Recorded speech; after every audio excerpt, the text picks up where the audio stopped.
Trump, or whichever way you want to look at it, crying and grievances and anger in his press conference that took place at Mar-A-Lago today. And this is the point where a reporter asked him about Greenland, and I'm not making this up. He cannot assure the American people in the world that he might not use troops on the ground in Greenland and take it over. Have a listen to this. Please. President, thank you. Wanted to touch on the world on fire that you mentioned, but let's start, if we could, with your references to Greenland and the Panama Canal, so forth. Can you assure the world that as you try to get control of these areas, you are not going to use military or economic coercion? No. And can you tell us a little bit about what your plan is? Are you going to negotiate a new treaty? Are you going to ask the Canadians to hold a vote? What is the strategy? Yeah, I can't assure you, you're talking about Panama and Greenland. No, I can't assure you on either of those two. But I can say this, we need them for economic security. The Panama Canal was built for our military. I'm not going to commit to that now. It might be that you'll have to do something. Look, the Panama Canal is vital to our country. It's being operated by China. And we gave the Panama Canal to Panama. We didn't give it to China. And they've abused it. They've abused that gift. It should have never been made, by the way. Giving the Panama Canal is why Jimmy Carter lost the election, in my opinion, more so maybe than the hostages. There you go. Go after Jimmy Carter the day he's being laid to rest. We just have an incoming president, ladies and gentlemen, who said he can't rule out military action to take over Greenland and the Panama Canal. You cannot make this stuff up. Oh, but it gets worse. Here's when he's asked about January 6th pardons. Are you going to pardon the people that attacked police officers that day? More than 140 police officers were injured by rioters on January 6th. Will you pardon anyone who attacked a police officer? Well, you know, the only one that was killed was a beautiful young lady named Ashley Babbitt. She was killed, and there was actually somebody else that was killed, also a MAGA person, but people don't give it 100% credibility. I'm going to find out about it, and we're going to find out. But Ashley Babbitt was killed. She was shot. She had never been shot. She was shot for no reason whatsoever.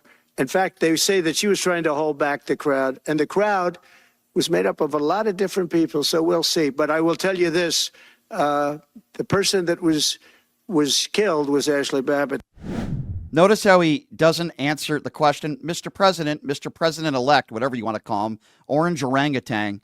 The question wasn't about Ashley Babbitt or who was killed. The question was, are you going to pardon those that are in jail for attacking police officers? Doesn't answer the question, but he does continue to lie, though, about January 6th. He's asked another question about January 6th. Listen to what he says about guns. Look, you know, there was never charges of insurrection or anything like that. But if there were, this would be the only insurrection in history where people went in as insurrectionists with not one gun. Okay? And let me tell you, the people that you're talking about have a lot of guns in their home for hunting and for shooting and for entertainment, a lot of good reasons. But there wasn't one gun that they found. And why didn't they find the bomber, the pipe bomber? You know, they know who the pipe bomber is. No, they don't. There's no evidence they do. And you're lying about guns, and this is a lie being put forth by the far right. Henry Tarrio was found with an AR-15.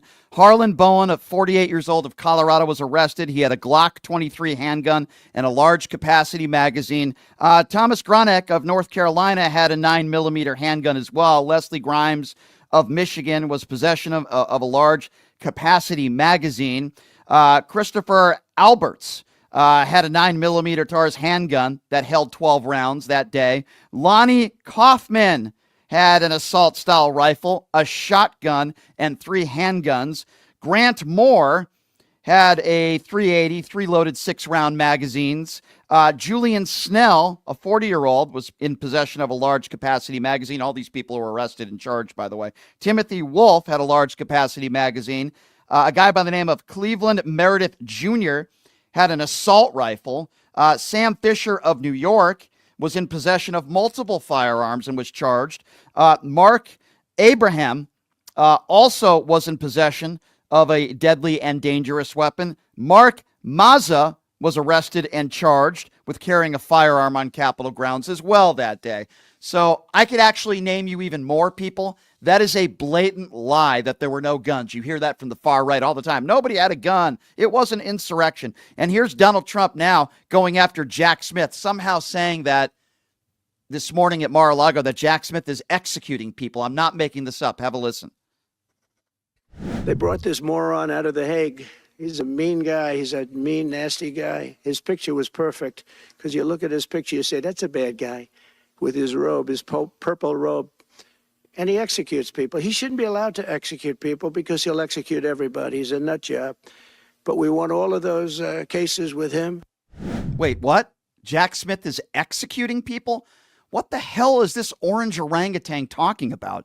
And here's the part where he says he wants to change the name of the Gulf of Mexico. Have a listen to this. $50 to $60 trillion worth of assets. We're going to be changing the name of the Gulf of Mexico to the Gulf of America, which has a beautiful ring that covers a lot of territory. The Gulf of America, what a beautiful name.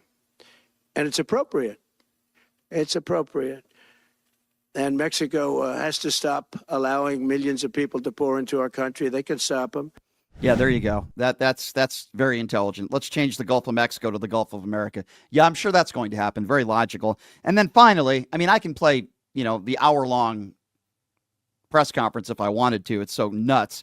Here he is once again calling the judge presiding in the liable sexual abuse case crooked. Have a listen to this. And it took work, but it got me a lot of votes because when explained, I mean, we have a judge in New York who's a very crooked judge. I'm under a gag order. I can't even talk about aspects of the case that are the most vital aspects. I'm under a gag. Do you know that I'm the president-elect of the United States of America? I'm a former very successful president. We had the greatest economy in the history of our country. We had borders that were sealed and beautiful. Everything was good. We had no wars. We defeated ISIS. We had no wars. Now I'm going into a world that's burning with Russia and Ukraine. Yeah, by the way, he said he was going to end the war within 24 hours. Now he says hopefully within 6 months. It's funny how he campaigns on certain things and then all of a sudden changes them.